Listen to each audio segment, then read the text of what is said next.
Kore Mwapintuka and welcome to Africa Good Morning, your portal into Africa's potent stories. Today we track power, accountability and consequences across the continent, from citizenship policy shifts in Ghana to explosive revelations in newly released U.S. files touching South Africa and Zimbabwe. We examine Kenya's church disruption and the political fallout and rising geopolitical claims shaping the Sahel. Our midweek news Namibia segment brings grounded community reporting from across the country, followed by the economic news. I am your host, Glenora Shipura. We'll be right back with your top stories.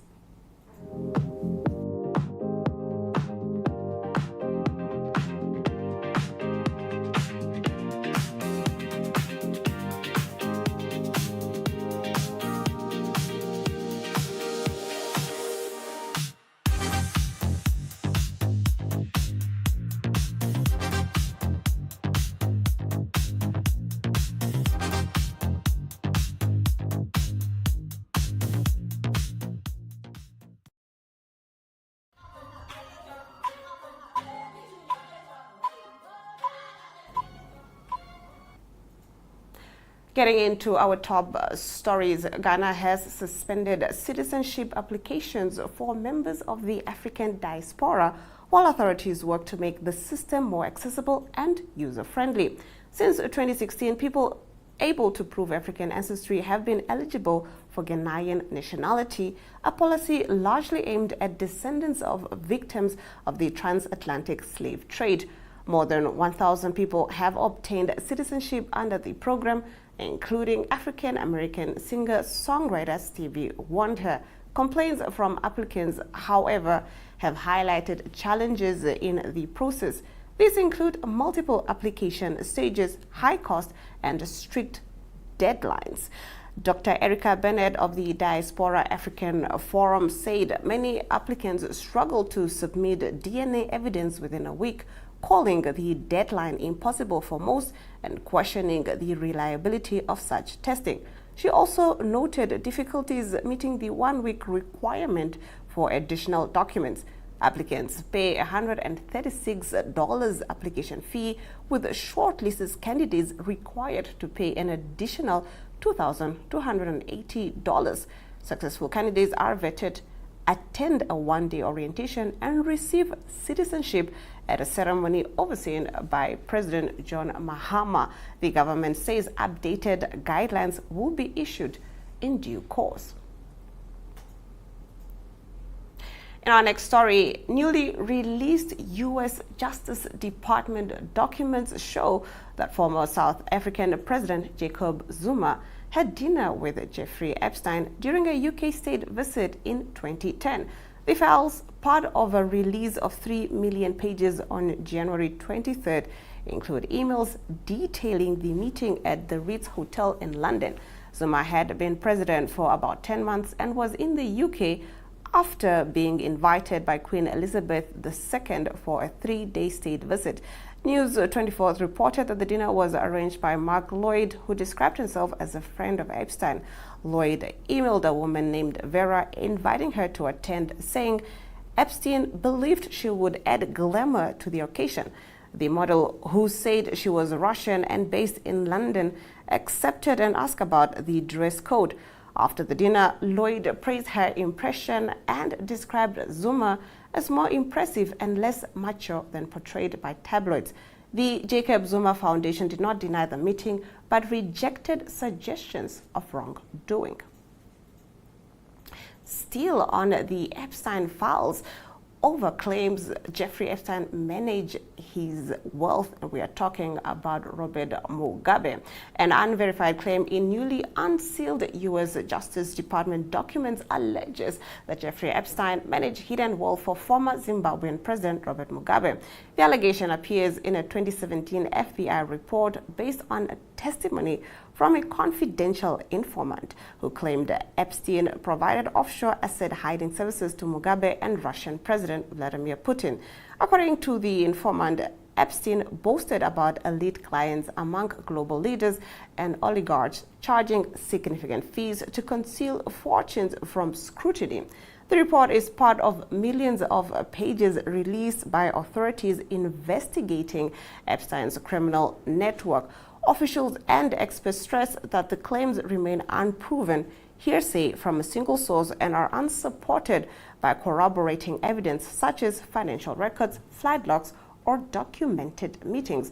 Mugabe, who died in 2019 after decades in power marked by economic decline and corruption allegations, is not named elsewhere in Epstein's known contacts. The disclosure has renewed attention on Epstein's financial dealings beyond his sex trafficking crimes. Authorities have emphasized that no new charges have resulted from these unverified allegations, and no official responses have been issued by implicated parties.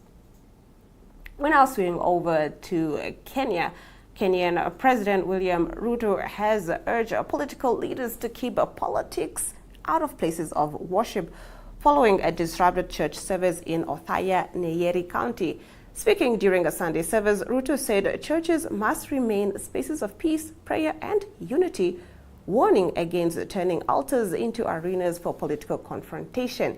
His remarks followed an incident at ACK St. Peter's Witima Church, where former Deputy President Rigathi Gachagua was allegedly targeted.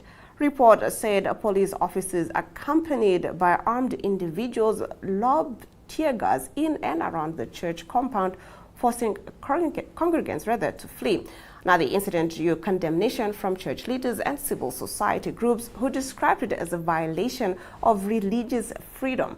Ruto directed security agencies to protect places of worship from political interference. Opposition leaders threatened nationwide demonstration if officers involved are not arrested. Gachagua, the leader of the Democracy for Citizens Party, issued an ultimatum to police leadership and claimed the incident was an attempted assassination. Opposition figures warned protests would spread nationwide if action is not taken by February the 16th. In our next story, Russia Foreign Intelligence Service has alleged that French President Emmanuel Macron approved plans to remove what it called unwanted leaders in Africa. The SVR claims France authorized destabilizing operations, including actions linked to militant activity in Mali and attacks on fuel supply routes. According to the allegations, such actions were intended to set conditions for political change, including against Mali's leadership. Now, since September 2025, Mali has faced a militant blockade by the Al-Qaeda-linked group Jamaat Nusrat al-Islam wal Muslimin, disrupting fuel deliveries and leading to nationwide school suspensions. The crisis prompted foreign logistics firms to halt cargo services and drew international concern, with the United States adding Mali to a high-risk travel list. Tensions escalated further after an attack on Niger's Diori Hamani International Airport, resulting in casualties and arrests following joint counter-operations. Niger's leadership accused France and regional allies of involvement. Niger's prime minister later told the United Nations that France was training and supporting terrorists to destabilize the Sahel, claims Paris has not addressed in this report. That concludes our top stories. We now take a look at the weather predictions before we return with your midday news update from Namibia.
Now, I said midday news update. I actually meant midweek news update from Namibia. Starting us off, the Ministry of Information and Communication Technology Executive Director Linda Nakale says the introduction of a cybercrime bill will assist stakeholders from experiencing hacking and scamming by criminals. Nakale made the remarks yesterday during the official opening of a stakeholders consultation workshop at Oshakati. Let's have a look. So as a government, we're implementing what is called the National Cybersecurity Strategy. These are really efforts to say, well, there is no law at the moment specifically for cybercrime, but what efforts can we put in place? So there is cybersecurity strategy and awareness raising plan. And this is a blueprint that aims to enhance cybersecurity resilience, protect our critical infrastructure, educate citizens about online safety. I want to talk about critical infrastructure. I hear many of you are from local authorities. When last did you do security check, cybersecurity check, just to see that your system or your network is safe? You'll be able to see who was attempting to get to your network. Now, if you are from water work supply, for example, or water, power, and somebody gets into your system and hacks your system, you're unable to send invoices. The systems can't just reconcile. It's always good to ensure that we protect our infrastructure. So we are running campaigns, and these are free of charge. We come to your institutions, we do it virtually, we teach you about the tips. Not just institutions, also have like UNICEF is here, Lifeline Child of Namibia, also looking at the children because our children are most vulnerable. And as parents or as guardians, we are too busy. What do? We give our phones to our children. What are they watching? Who are they talking to? They have unlimited Wi-Fi at home. When you go to your bed as a parent, your child is here. What is the child doing? So we need to be really mindful about it. That's why we're running this campaign targeting various stakeholders, individuals, private institutions, public institutions, the public in general, and the children and their. A 67-year-old retired nurse, Hilaria Johannes, has advised young and currently practicing nurses to take their professional oath seriously and serve patients with dignity and respect. Speaking at Omguta Parish in Ondangwa on a Sunday morning, Johannes cautioned nurses against unprofessional conduct, including wearing long nails while attending to patients, saying such practices compromise proper care. Johannes was addressing the congregation on behalf of the Eben Esser Nurses Branch in Onanjokwe, which falls under the Namibia Nursing Association. Now, she called on the church to pray for practicing nurses, noting that several complaints have recently been laid against members of the profession.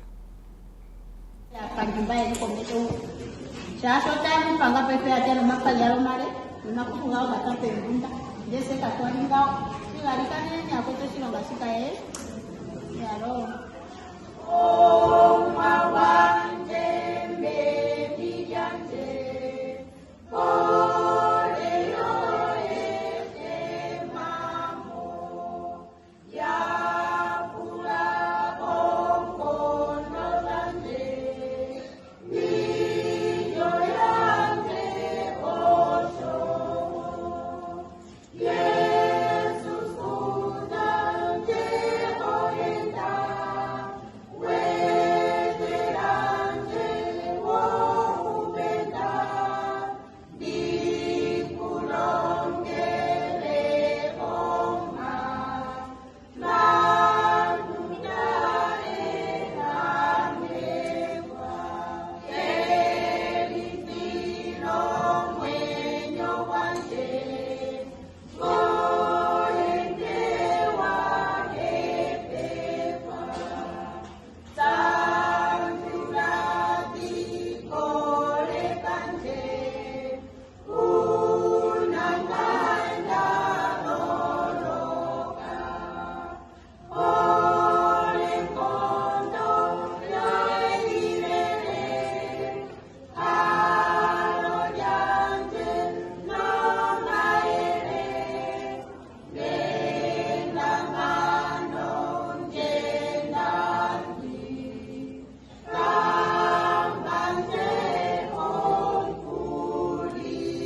Dr. S.C. Herman, the medical superintendent at the Windhoek Central Hospital, at the handover of $500,000 from ONL Group of Companies, thanked Dr. Esperance Luvindau, Minister of Health and Social Services, for her commitment to bettering medical care for Namibians.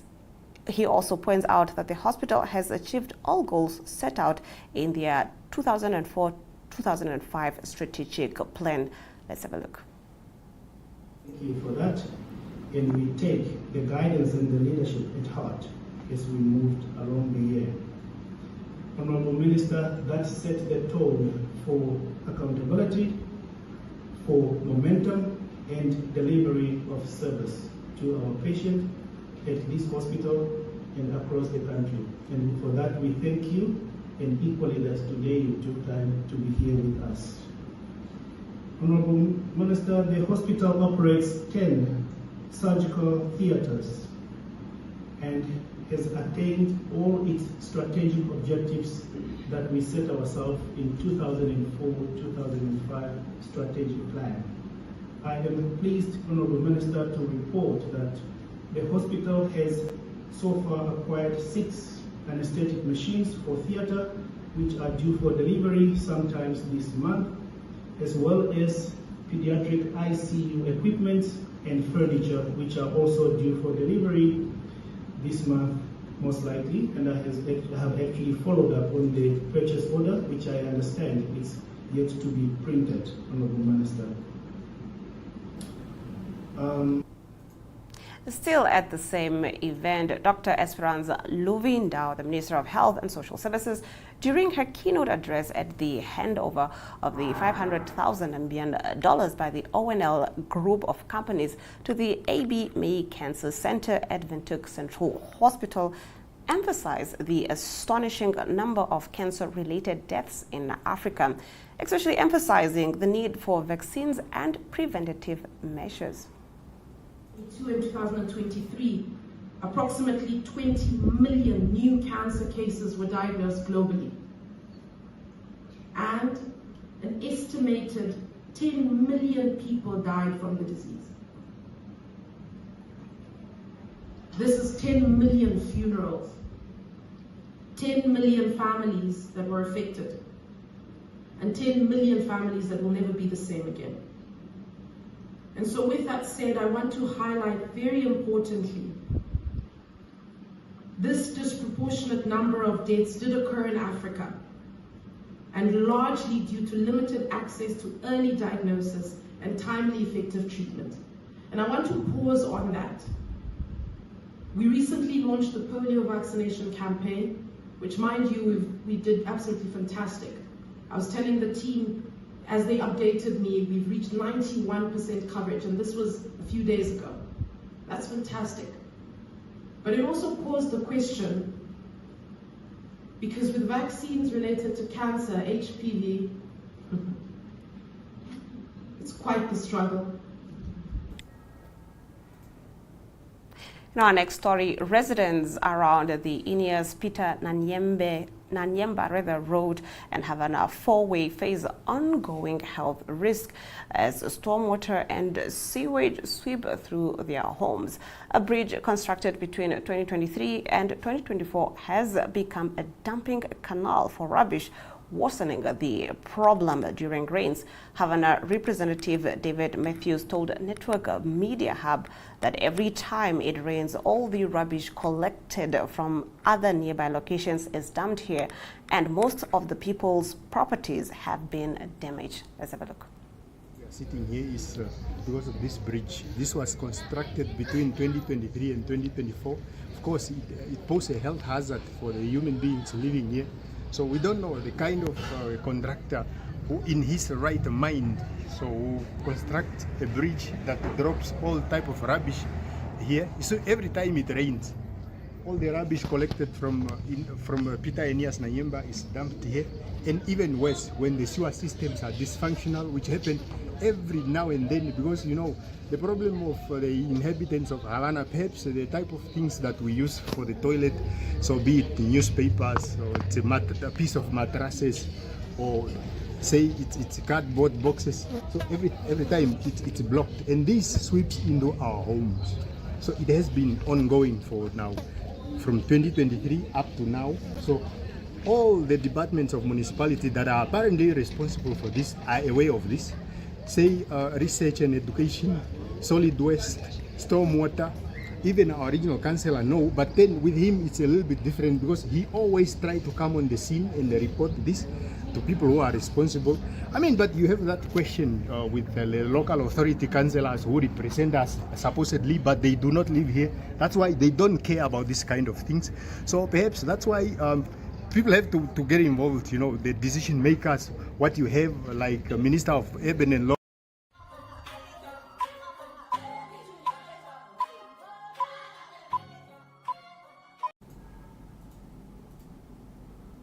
Getting straight into the economic news, UK-backed investor signs major Ethiopia power agreements.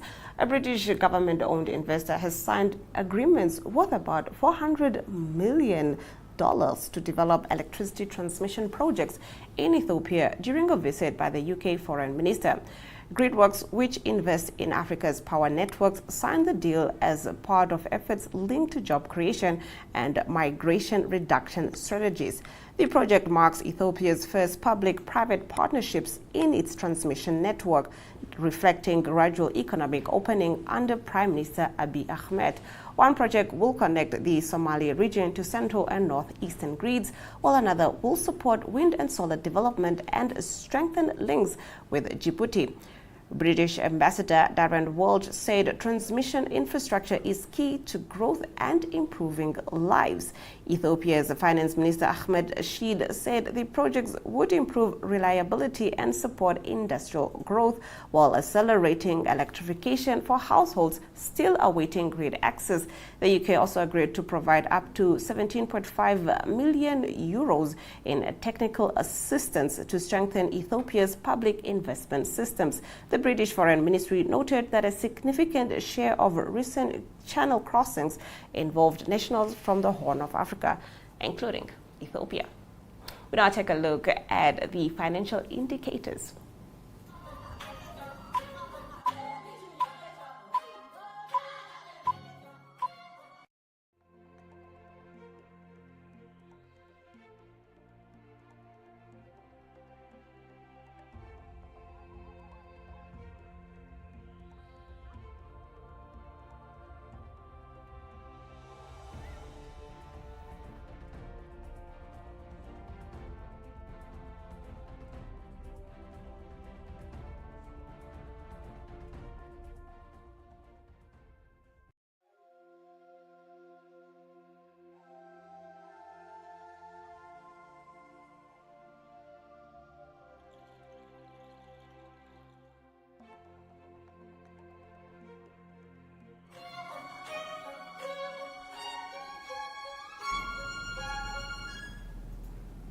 And on that note, we have come to the end of the broadcast. Thank you for tuning in and catching up on the latest news from Africa and beyond with Africa Good Morning. From me, Glenora Shipura, until next time.